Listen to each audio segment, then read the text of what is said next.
తెలంగాణ కాంగ్రెస్ లో ప్రస్తుత పరిణామాలపై మంత్రి శ్రీధర్ బాబు స్పందించారు. ప్రభుత్వం పార్టీ క్రమశిక్షణతో ముందుకు వెళ్తుందన్నారు.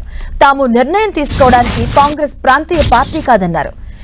ఎవరెవరు ఏం చేస్తున్నారో ఏం మాట్లాడుతున్నారో అధిష్టానం అన్ని గమనిస్తుందని పేర్కొన్నారు. అవసరమైనప్పుడు హైకమాండ్ ఖచ్చితమైన నిర్ణయం తీసుకుంటుందని చెప్పారు.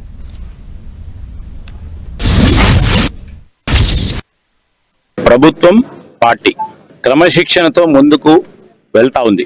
ఎక్కడైనా ఎవరైనా ఏదైనా మాట్లాడితే ఈరోజు పార్టీ పరంగా దానికి ఒక సిస్టమ్ ఉంది, ఒక క్రమశిక్షణ కమిటీ ఉంది.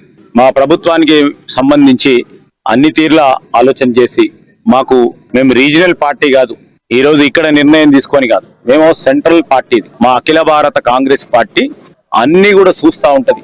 అన్ని పరిస్థితులు, వాతావరణం ఏ విధంగా అన్ని కూడా చూస్తా ఉన్న తరుణంలో ఆ విధమైన ఆలోచన ఏం చేస్తారో, ఎవరెవరు ఏం చేస్తా ఉన్నారో అక్కడి నుంచి కూడా అబ్జర్వేషన్ ఉంటది కనుక అది నేను దాంట్లో ఒక చిన్న నిమిత్త మాత్రుడిని. సో పార్టీ వ్యవహారం పార్టీ చూస్తుంది, ప్రభుత్వ వ్యవహారం ప్రభుత్వానికి సంబంధించి ప్రభుత్వం కూడా మొత్తం సమిష్టిగా నిర్ణయం తీసుకోవడం జరుగుతుంది.